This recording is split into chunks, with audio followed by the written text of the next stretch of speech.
is Chelsea and welcome back to my channel. For today's video, I have my April and O.W.L.s Magical Readathon wrap up.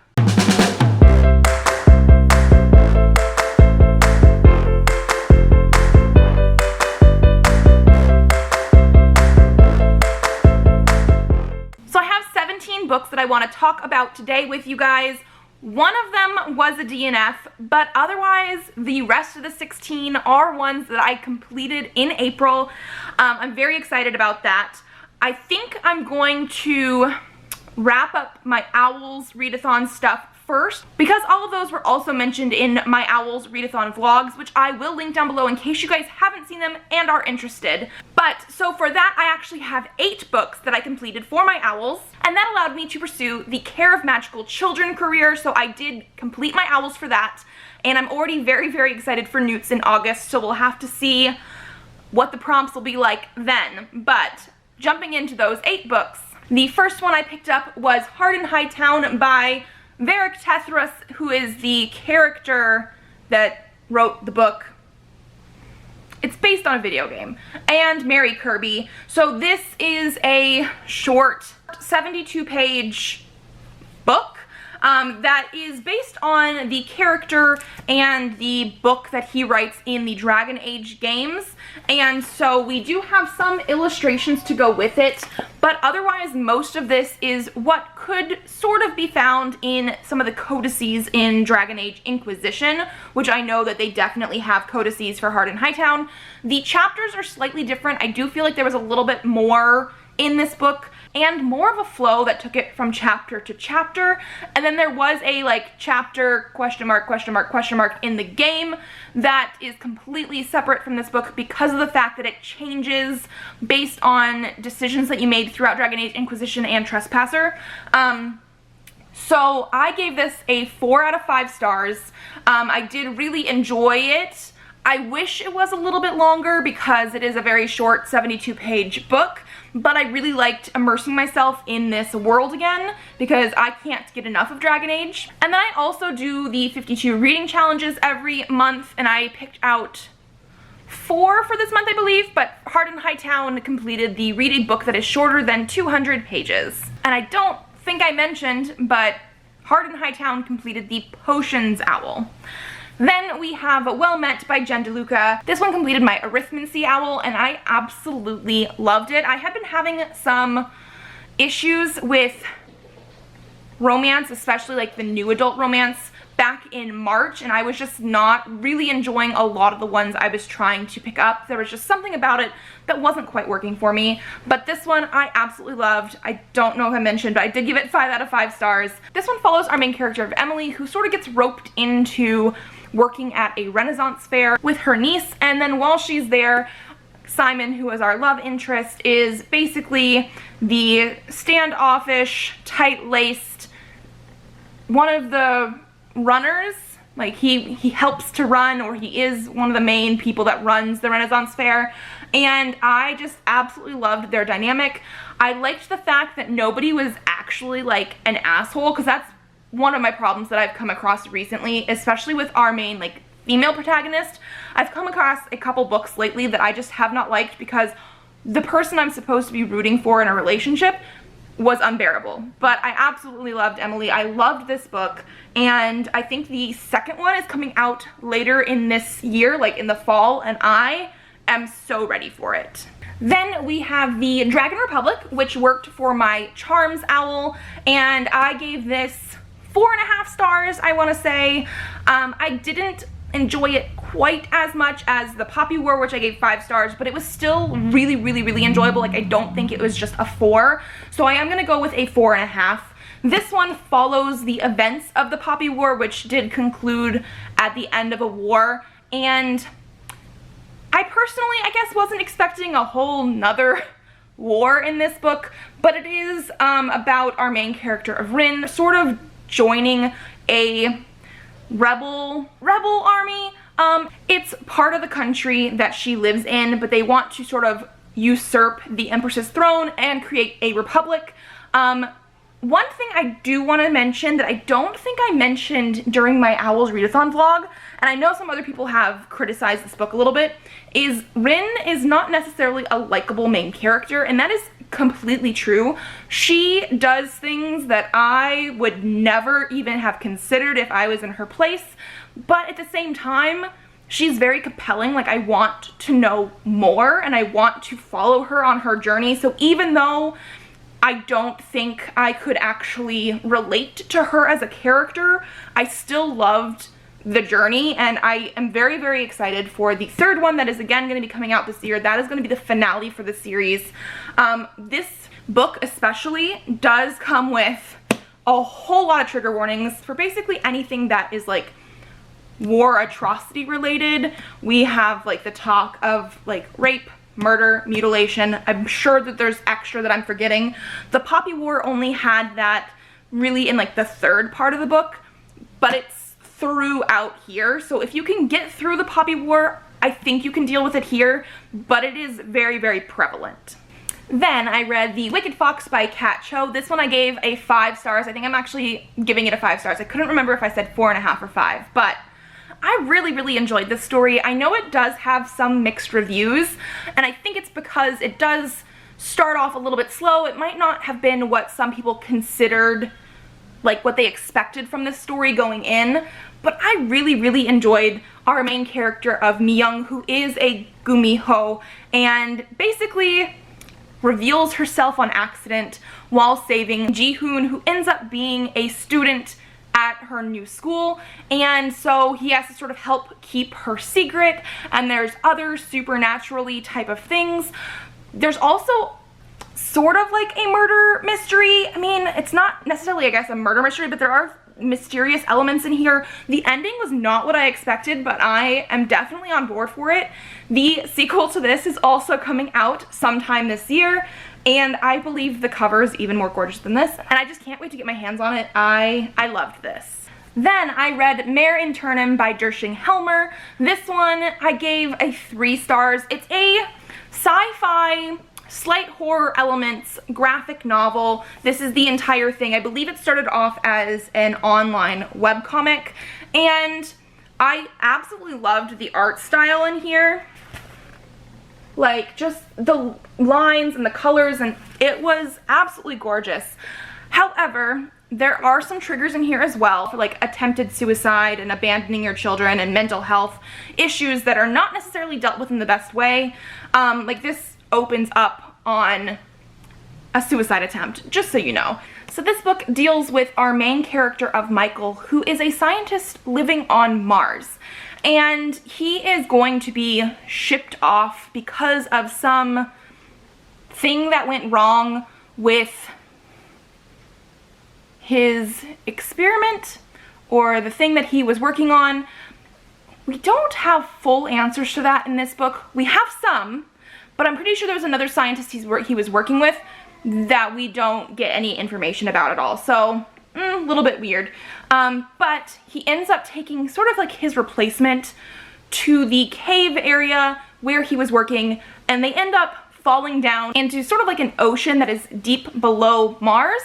And there's like a Martian and one of his drones, and there's just a lot of stuff that's going on.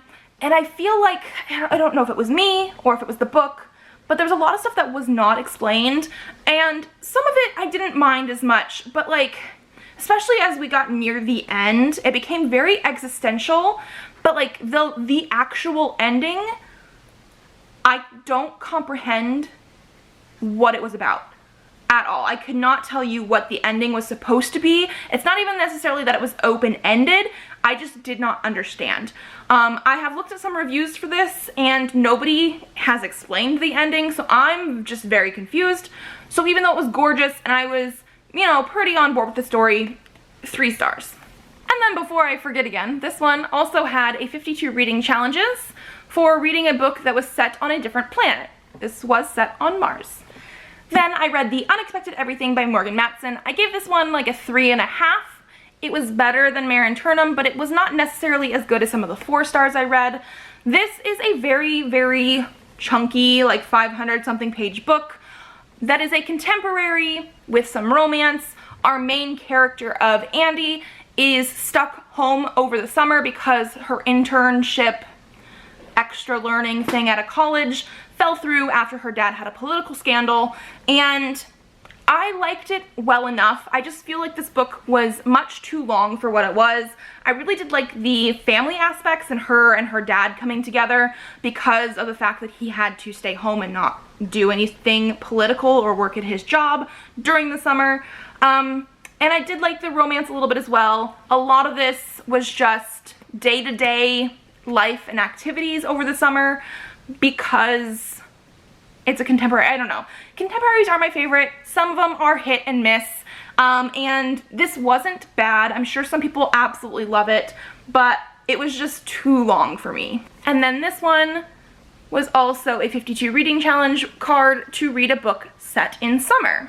Then I also read Howl's Moving Castle by Diana Wynne Jones. This one I gave a 3 stars. I did not necessarily enjoy the writing style of this. I don't know how to describe this actually, but the writing style was definitely almost like you were getting a fairy tale or a story like that told to you, and I found it a little slow and boring at first. It definitely picked up a little bit once Sophie ended up cursed and then, you know, went to go find Howl in his moving castle. I know that this is not the same as the movie, which I have not seen, and I'm very interested in it. I just haven't found the time or the way to do it yet. But it's a cute middle grade story. It just didn't have enough details or action or anything for me. The reveals at the end felt very like bam, bam, bam, bam, bam. Here's all your reveals. So I definitely did not enjoy the ending for this very much because I don't know, I was wanting more and they didn't really explain anything. They just sort of like, here's your reveals and then that's it. So yeah, 3 stars. I didn't mind too much like in the middle when I was actually reading it, but I just wished there was more.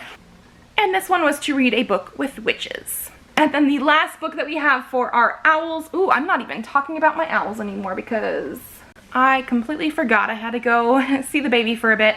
Mare Internum was for herbology, The Unexpected Everything was for Muggle Studies, and Howl's Moving Castle was for History of Magic, which then leaves us with The Surface Breaks, which was for Defense Against the Dark Arts. This one I gave a surprising 4 stars to. This is another book that had very, very mixed reviews, and so I went into it with very low expectations, but it was a short book, so I knew I could get it done. And it's a reimagining of The Little Mermaid is what it says on here. It does follow the original Little Mermaid fairy tale from Hans Christian Andersen very, very closely, but it just sort of expands in that world.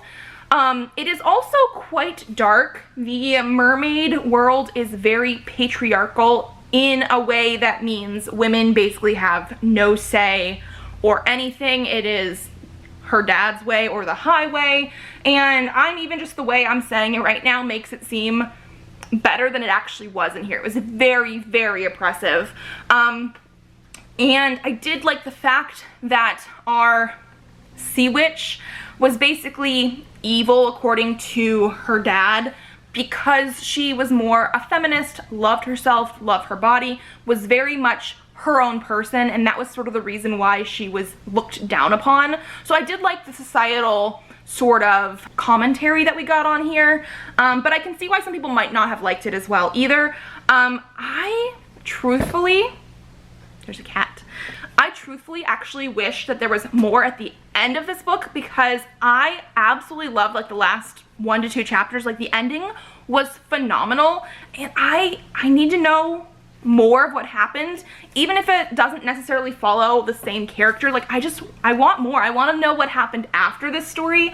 So yeah, 4 stars. I really enjoyed it more than I think some other people did. I'm surprised just because I had low expectations, but also this book is gorgeous, so like I'm not mad about it.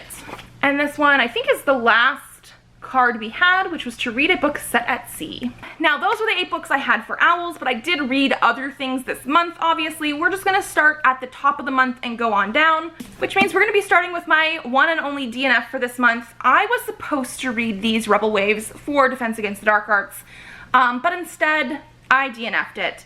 One, I was expecting more piratey, on the sea sort of adventure stuff, and we definitely did not get that in the amount that I read. I DNF'd this book 1/3 of the way through, which was 100 and something pages, and I was bored. This is supposed to have like a fantasy setting with, I was assuming, pirates and magic. There is some magic, and the magic in this world is through the plant life around this like island that one of our main characters lives on, and we don't really get to see people use the magic like at all. It's just sort of there.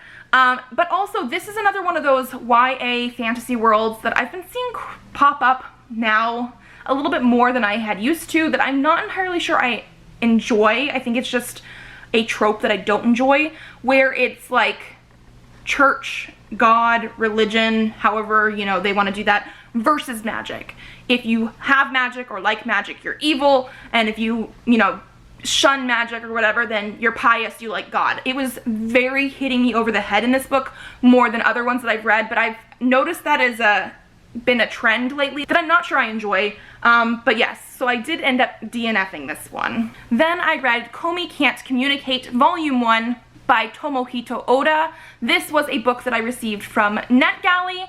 I don't quite know why it was Volume 1. I mean, I'm not complaining because I think Volume 7 came out recently, so it's an older title that I just ended up having on NetGalley, and I gave this one a 3 stars. This book all revolves around Tadano, who is in high school, and he realizes that Komi, who is actually quite popular, doesn't really say anything and cannot communicate, but she does want to make friends, but she just seems popular to everybody else because she's very, very pretty. My biggest issue with this is that they played a lot of things for laughs in this volume, and I'm assuming the series, that I just don't think are necessarily funny, and it sort of made me very uncomfortable. One was obviously Komi. She has some very crippling like social anxiety or something, and yet the fact that she can't really communicate with people was sometimes played as something that was supposed to be funny, especially when she was having like some sort of panic attack or, you know, whatever that was. But also they had a character named Najimi who dressed like a girl, I believe it was, but previously was dressing like a boy at the previous school, and they keep going back and forth on whether they are, and when I say they are going back and forth, Tadano and like his character is going back and forth on whether Najimi is a girl or a boy, and Najimi, I don't know if they are LGBTQ, and if they are, in what way, but it was definitely played for laughs all the time. Najimi would come on to the girls or come on to the guys and then tease them about what gender they thought that they were, and I just really didn't appreciate that either. So I did give Komi Can't Communicate 2.5 stars. Did I say 3? I don't remember. 2.5 stars, because it wasn't as bad as some of the 2 stars I've read this year, but I was very uncomfortable at some parts. Then I also read Not Your Idol by Aoi Makino. This one I actually really did enjoy. It's another NetGalley manga that I received. However, this one is going to be coming out soon on May 5th, and I gave it 5 out of 5 stars. I really, really enjoyed this one.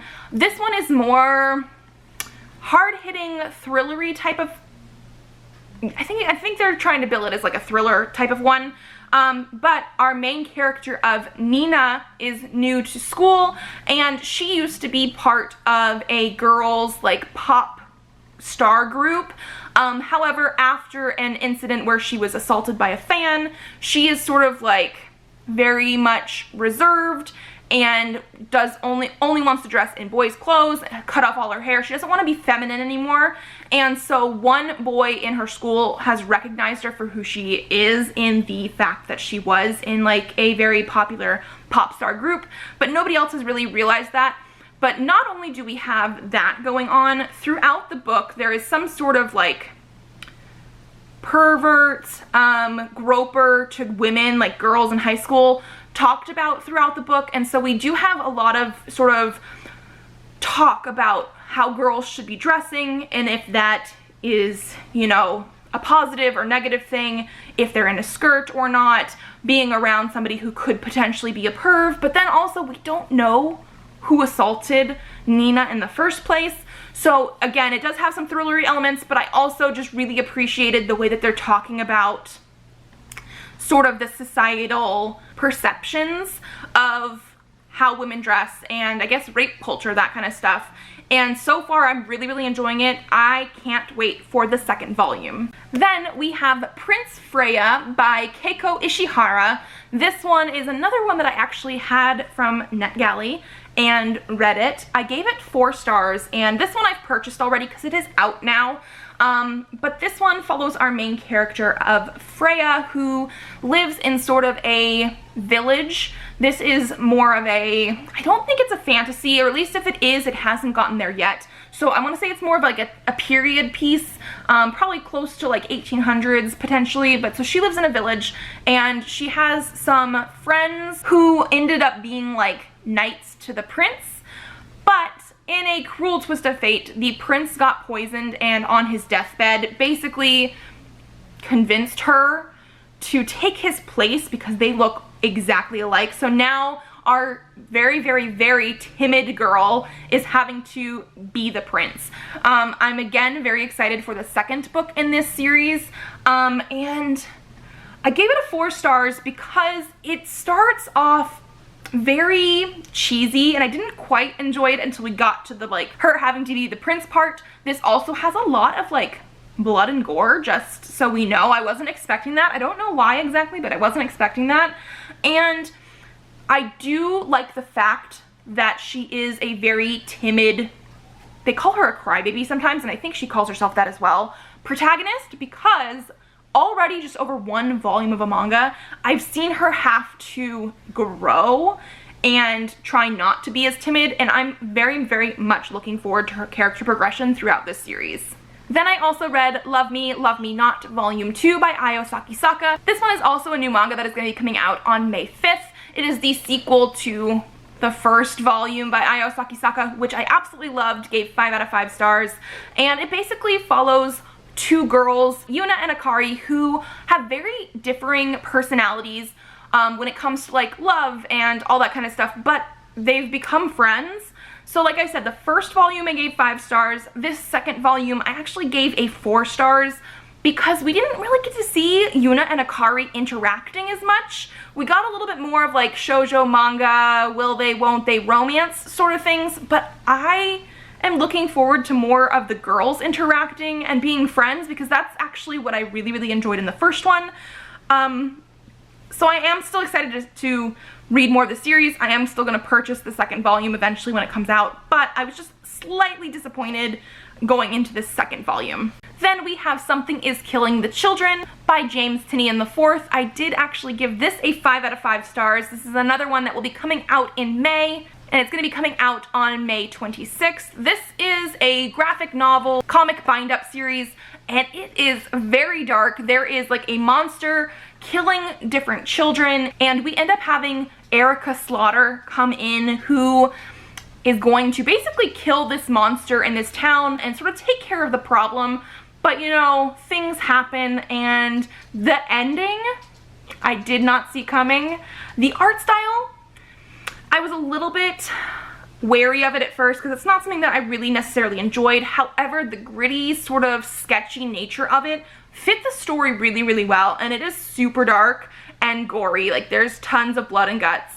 But I really, really enjoyed it. Then I also read Out of Body by Jeffrey Ford. This is another NetGalley book that is going to be coming out on May 26th. And I gave this 3 stars. This is a short book. Like, it didn't take me very long. I want to say it's probably like 100 and something pages.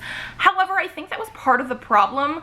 We have our main character of Owen, who after a sort of like near-death experience starts to have out-of-body experiences at night and can sort of float around, talk to other people that are having the out-of-body experiences, and ends up discovering like a murderer, and it gets a little bit paranormal. I personally wanted it to be more paranormal, a longer book, and something that delved into that even more. The ending was also very, very abrupt, and yeah, I needed more from it. I don't know if it was the fact that it was a shorter book, because sometimes that can do it for me, or the writing style, because it wasn't something that I liked as much. The dialogue felt very stilted.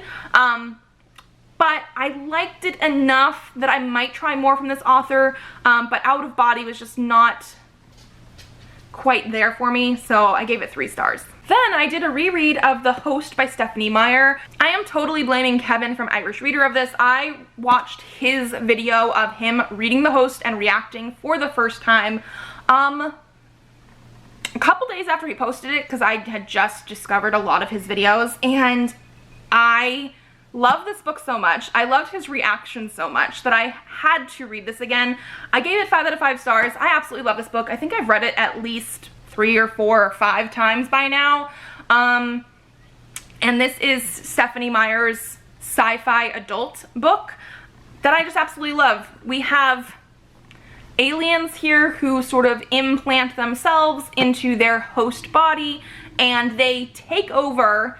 However, our main character of Wanderer ends up in a body where the human is not gone. Melanie is in the back of her head and sort of influences some of her decisions, and I don't know how else to describe this without getting into spoilers, but I absolutely love it. I feel like this is my absolute favorite book that Stephenie Meyer has ever written, and I love it so much. So yes, this is all his fault, but I mean, it wasn't a bad thing. I really enjoyed it. And then finally, the last book that I read in April is I Hear the Sunspot by Yuki Fumino. This is a manga, coming of age sort of story, does have LGBTQ characters, and one of our main characters is hard of hearing. He's not deaf exactly, but after some sort of illness and fever a few years ago, he lost some of his hearing, and it was just really, really cute. I don't know how else to go into it because it's mainly about our 2 main boys, so Kohei and Taichi, sort of coming together, being friends, and just sort of going through college, basically. I think they're both in some sort of like undergrad lawyer program, and I just really enjoyed it. I think I gave it a 4 out of 5 stars because it wasn't necessarily perfect, but I got into the story more as I read it. There's 3 more volumes in this series, and I do want to pick up more.